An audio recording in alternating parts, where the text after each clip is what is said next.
si notre pays a l'intention de continuer à peser ou de conserver une forme d'influence dans cette zone-là, il est clair que ça n'apparaîtra pas dans les champs physiques. Je pense que l'option militaire, ou la présence militaire, ou la visibilité militaire ne sera plus un critère pour développer cette influence. Je pense qu'elle reposera sur les champs immatériels. C'est dans ce domaine-là qu'il faut investir. Et globalement, en le résumant, il faut passer d'une stratégie démonstrative et bruyante à une stratégie discrète et une stratégie d'accès. Un dernier mot encore pour dire qu'est-ce qu'on pourrait faire ou comment on pourrait essayer d'expérimenter ça. Je me suis posé la question, quand j'ai vu la volonté ou la décision politique de réduire profondément nos effectifs prépositionnés outre-mer, je me suis dit qu'est-ce qu'on pourrait faire pour illustrer ce que je viens de dire. Eh bien voilà ce que l'on pourrait faire.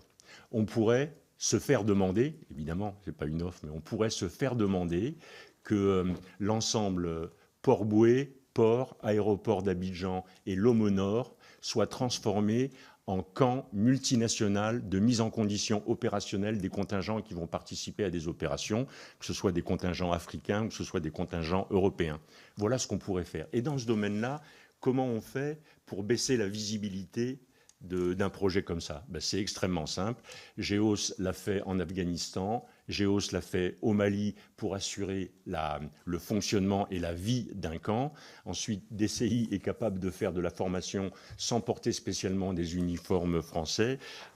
Expertise France est capable de faire le reste. Et là, on a un projet, dès lors que les Africains nous le demanderaient, qui serait d'abord intégré avec tout ce qu'on est capable de faire sur les mines, sur la formation médicale, sur la formation militaire, sur la livraison de matériel. On peut aller plus loin, on devrait aller plus loin.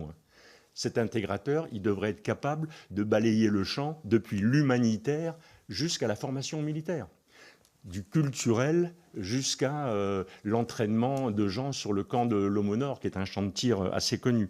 C'est un peu ça que je vois comme capacité d'intégration. C'est un peu comme ça que je vois la façon dont notre pays pourrait conserver une forme d'influence en Afrique, tout en respectant évidemment et tout en obéissant aux instructions qui nous ont été données ou qui ont été données par le pouvoir politique.